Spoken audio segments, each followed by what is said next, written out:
Hello friends, I am Mrs. Pushpalata Rahul Shinde, lecturer of English from Aryan College of Arts, Commerce and Science, Camp Pune. You have seen my last video. I have given the path and a link of that video. In that last video, we have discussed a story, an astrologer's day, and what is the characterization of the story. Now we comes to know that how many characters are there and how what are the interrelationship in between that characters. So friends, today we are going to see the story of this lesson, this interesting story, and we'll enjoy this story with the help of the plot structure. So, what is the plot structure of this story? First one is exposition, second one is complication, third one is climax, and fourth one is denouement. So first we'll discuss about the exposition. In the beginning of the story, we are introduced to the astrologer. All others translating their business nearby are there to create the right atmosphere and provide the setting necessary for the development of the plot. The crafty ways in which the astrologer translates his work and endeared to his gullible customer is very well described. He was as much a stranger to the stars as were his innocent customer. But it didn't seem to matter at all. He said things which pleased and astonished everyone. That was more a matter of study, practice, and shrewd guesswork. The writer paints a perfect picture of an astrologer, the con man, the likes of whom we come across in the marketplace and towns. Even though we may harbor doubts about their knowledge of stars, we do feel tempted to consult them to know what future has in store for us. This is the exposition of the plot. Now, what is the complication of the story? A sense of suspense is created about the personal life or past history of the astrologer. All that we are told in the beginning of the story is that he had not in the least intended to be an astrologer when he began life. He had left his village stealthily without any previous thought or plan. He had to leave home without telling anyone and had to cover a safe distance before he could recollect himself and his life. We are also told that astrology was not his family business. If he had continued to live in his village, he would have tilled the land and tended his cornfields like his forefathers. So, this creates curiosity in the minds of the reader as to what had happened in his past that had broken his ancestral cycle and forced him to live all of a sudden. What is the climax of the story? The narration continues at its normal expected pace until an unusual client appears in the scene to consult the astrologer when the astrologer was packing up his astrology paraphernalia and was ready to call it a day. This client was no usual client wanting temporary respite but had specific questions and challenged the astrologer to provide specific answers. The critical scene which drives the plot ahead. So, what is the critical scene of this story?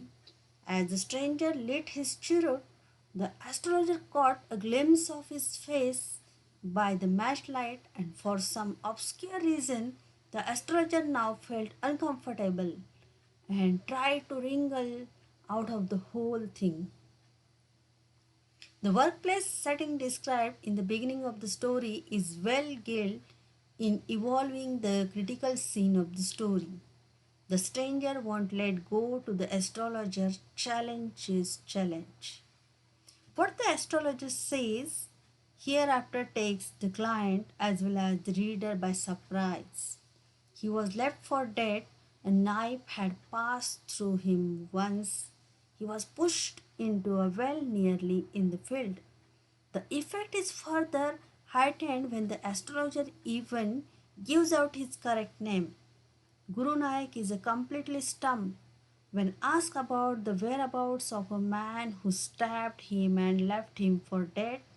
The astrologer confidently tells Guru Nanak to give up the hunt because the assailant had died 4 months ago, crushed under a lorry in a far off town.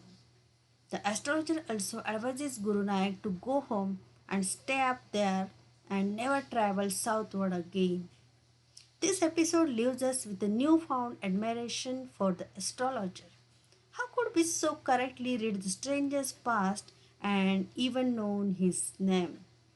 Had he studied the stars and mastered the art, contrary to the common belief, did he possess some uncanny powers which could be put to good use when needed?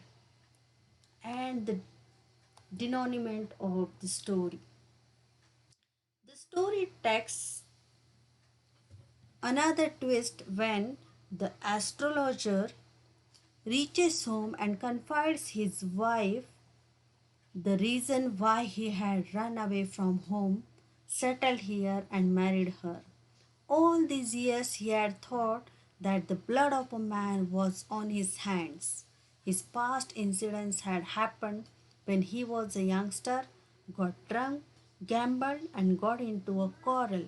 But now the man he thought he had killed was alive. Thus, a great load was off his chest.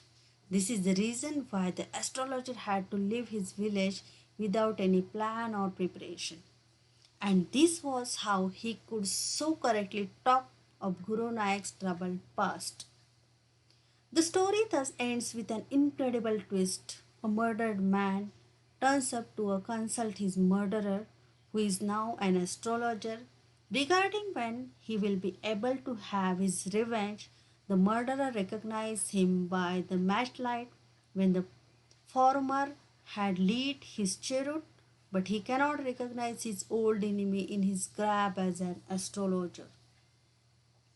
The client is astonished to be told about his previous history by the astrologer and meekly agrees to give up his search for his enemy declared to have been crushed under a lorry months ago. Thus, the astrologer ensured for himself a safe and secure life hereafter. Convinced that his assailant had been crushed under a lorry months ago, Guru Nanak would not want to venture out of his village when it forbade gave risk to his life. Thus, all the mystery begins to fall in place and the loose ends are tied into an unfilled hole. The author R.K. Narayan has an eye for detail. He creates an atmosphere of a perfect workplace for the astrologer. His professional equipment consisted of a dozen cowrie shells, a square piece of cloth with obscure mystic charts on it, a notebook, and a bundle of palmyra writing. The boards of the spreading termitory, the surging crowd moving up and down the narrow road morning till night, the variety of traders, medicine sellers, sellers of stolen hardware and junk, magicians, auctioneers of cheap clothes, and vendors of fried groundnuts vociferously vying with each other to attract the crowd created a remarkable workplace for the astrologer.